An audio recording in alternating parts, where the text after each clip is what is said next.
Minnesota, land of lakes and streams and forests.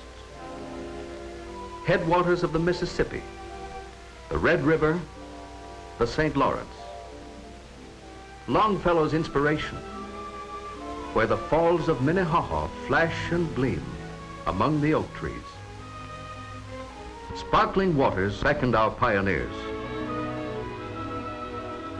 Of good, hardy stock were those men and women who settled the upper Mississippi Valley. With them, they brought traditions of work and thrift. They built a great livestock industry. They developed fine dairy herds. Minnesota became the butter state. In the ranges, they found deposits of iron ore, and Minnesota became the iron state. Inherited from the pioneers was a wholesome respect for education. Minnesota in the 20th century is known for its progress in the arts and sciences. World-renowned are the works of its men and women in prolonging human life. It has become a great center of medical progress. A wealth of thriving industry makes Minnesota a state of balanced, healthy, sound economy. A spirit of neighborly cooperation. A love of individual freedom inherited from the early settlers. Friendly people, these, sincere in their civic obligations. Good neighbors. This is Minnesota. Hub and crossroads of the state, Minneapolis, the sounding board for the progressive upper Mississippi Valley.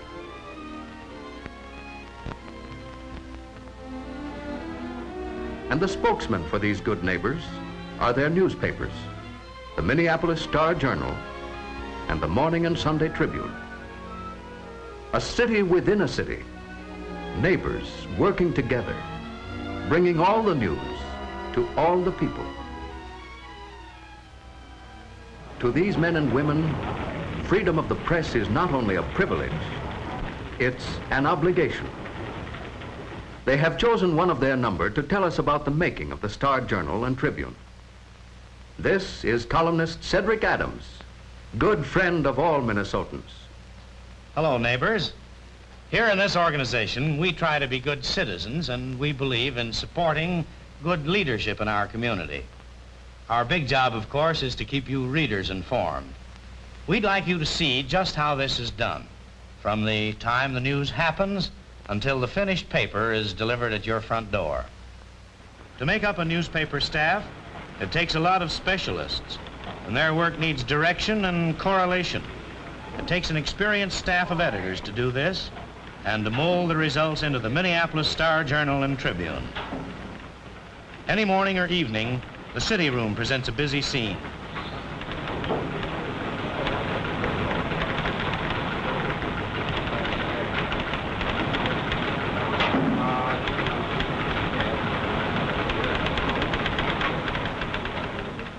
Every member of the team is a clock watcher. We have to be, for the printing of each edition is a challenge to fulfill a promise to deliver to the reader on time. To save precious minutes, reporters phone in local news items to rewrite men who put the news in story form.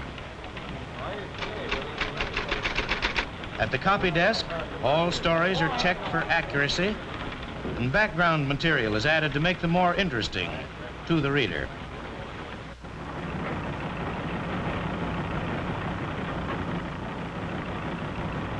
National and foreign news is rushed over the teletype machines from Associated Press, United Press International News Service, the Chicago Daily News Foreign Service, and our own Washington Bureau, where our reporters dig up news of special interest to upper Mississippi Valley readers.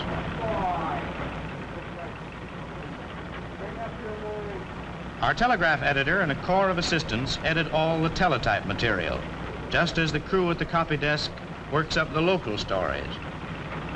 All the news stories are sent by pneumatic tubes down to the composing room.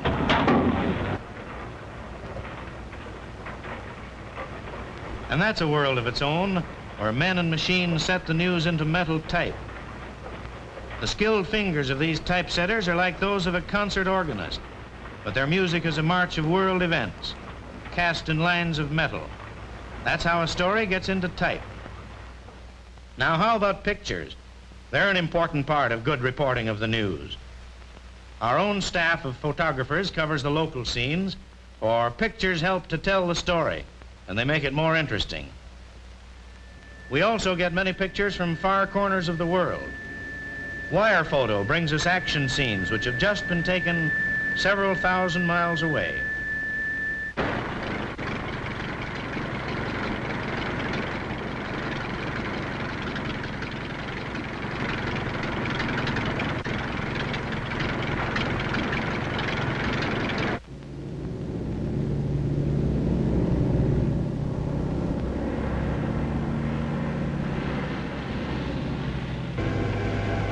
Give me Mr. Rush. Okay, lights out.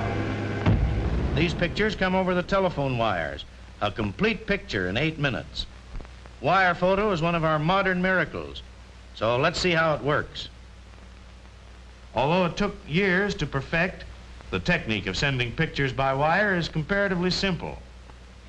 It's not a matter of sending the whole picture at once, but of separating the picture into fine lines, sending those lines over a wire, and assembling them at the other end. Let's suppose we have a picture or a pattern which we want to send to another location. And the only way to send it is through a small tube. For our purpose, we'll make this picture on closely wound string.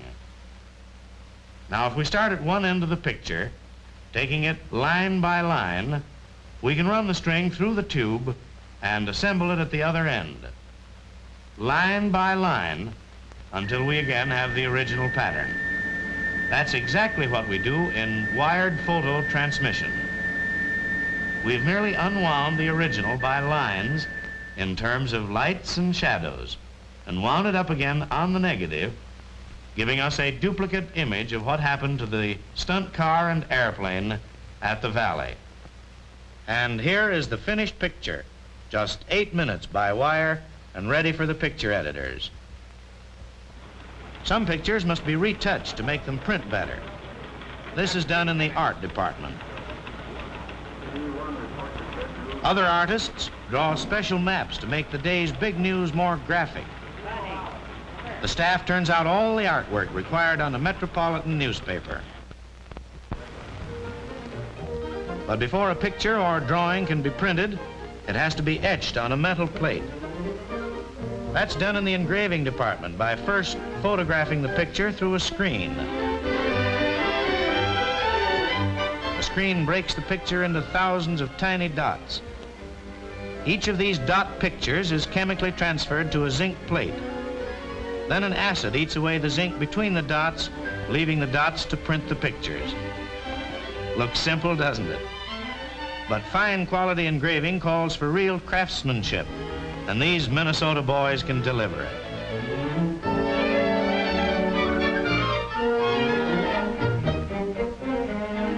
Engravings and stories are brought together here in the composing room. The men who assemble the type and pictures follow penciled layouts or dummies, which the news staff designed for eye appeal. The flat pages of metal type and pictures go to the stereotyping department. A moist piece of thick paper placed against the type gets a 20-ton squeeze and forms a mold or mat.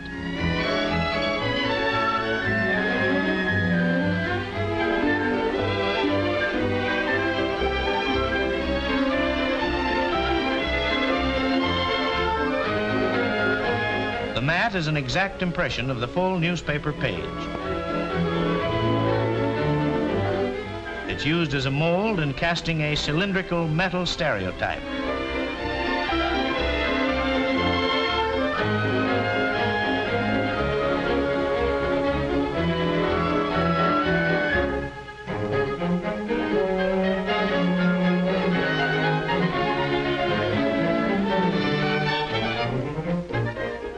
The rounded stereotype plate will fit the presses and is ready to print. Next, an elevator ride down to the press room.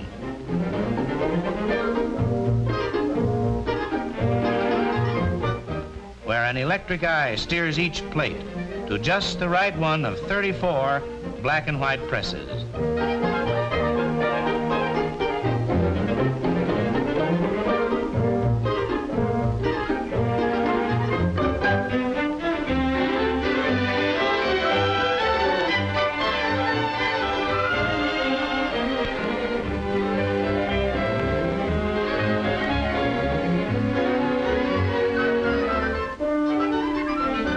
Meanwhile, other plates have arrived at the big color presses where Sunday magazine and comic sections are being printed during the week.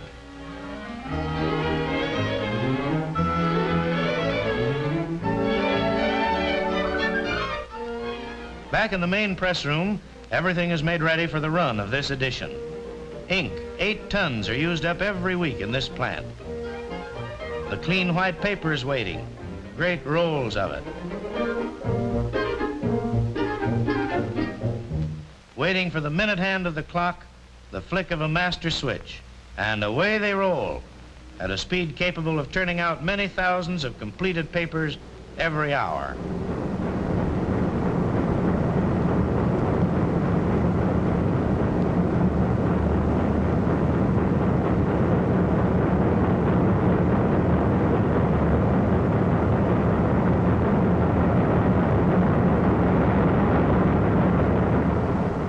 These almost human presses obligingly jerk out each 50th paper to save counting time in the mailroom.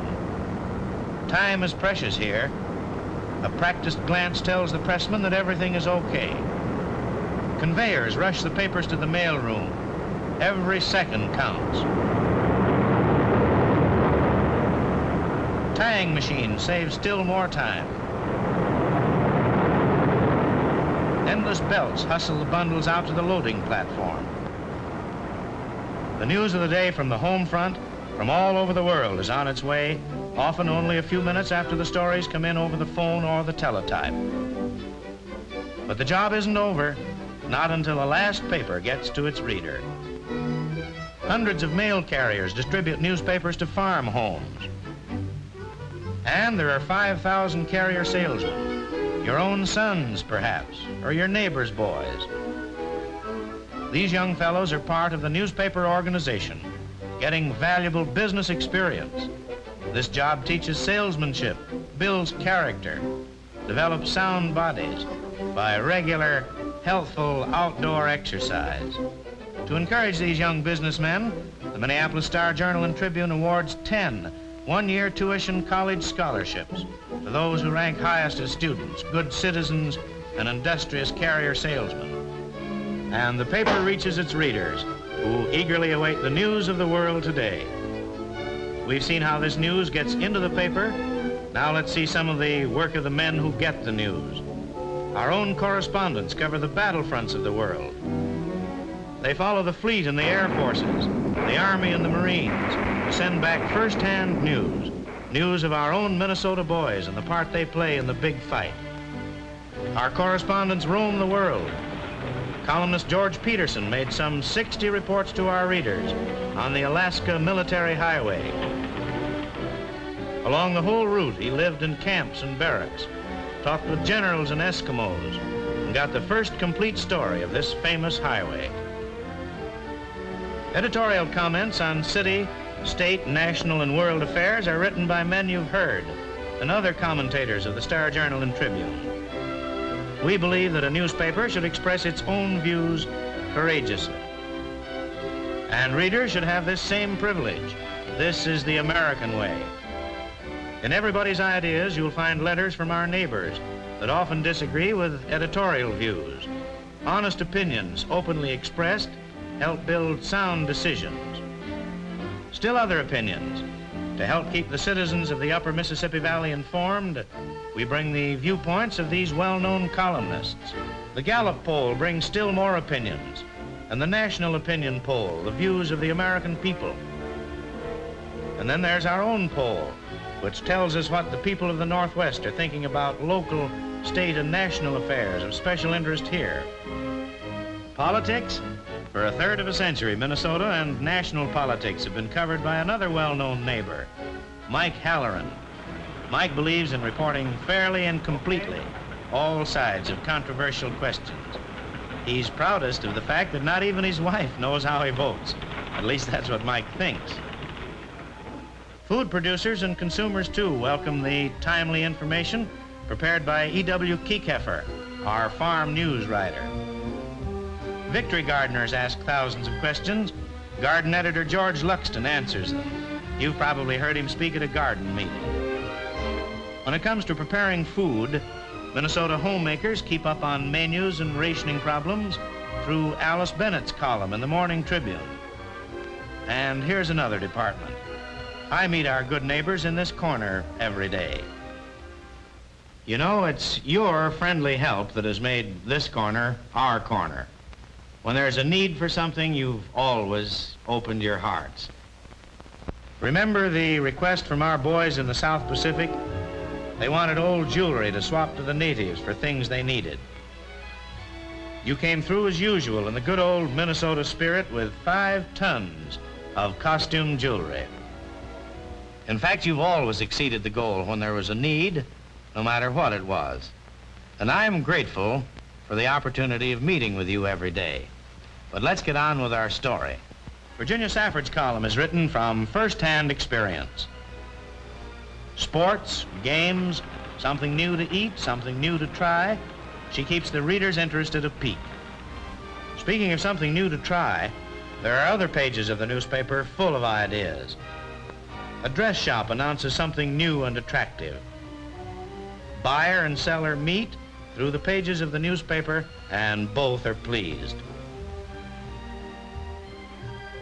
An employer seeks help, a draftsman, a welder, a janitor, or an executive perhaps. He writes a note to every reader of the Star-Journal and Tribune. And here again, Minnesotans who may never have met during the course of a lifetime get together through their meeting place, the want ad section of their newspaper. Minnesotans are proud of their Charlie Johnson, sports editor of the Star-Journal and Tribune. When Charlie and his crew of writers and photographers swarm over the Gopher gridiron, they bring back a complete story in words and in pictures. Often more than 3,000 action pictures are taken during a single game. The best pictures are chosen for the Tribune sports section, on the street almost immediately after the final gun, and the game lives again. George Barton, ex-pugilist, who once flattened terrible Terry McGovern, was called the greatest fight referee of all time by Gene Tunney. Barton naturally writes about boxing and wrestling. Men like Bernie Swanson, Halsey Hall, and Ted Peterson round out a staff of experts to keep our sports pages alive and sparkling. Encouragement of clean sports by the Star-Journal and Tribune includes the famous Golden Gloves tournament. Top fighters of the Northwest from this tournament go to the regional meet in Chicago. The Minneapolis Tribune Bowling Classic each spring attracts thousands of entrants and is the largest event of its kind in the nation. 3,000 boys and girls compete in the annual Silver Skates meet, sponsored by these papers. Jimmy Robinson is on the go most of the time, speaking on outdoor life and sports here and there over the Northwest and pounding out his daily column. Geechee Goanini, this formidable Chippewa tribesman, is just plain Ed Shave, writer on the outdoors, everybody's friend. With the support of sportsmen's clubs, Ed visits the annual pheasant dinner for disabled veterans. You could almost guess that his Indian name means comes with good tidings. Covering the cultural front is John K. Sherman, one of America's great critics. He keeps eyes and ears open for native talent, for Minnesota is a great center of the arts. It supports one of the world's outstanding symphony orchestras, one which has entertained music lovers in 41 states, Canada, and Cuba.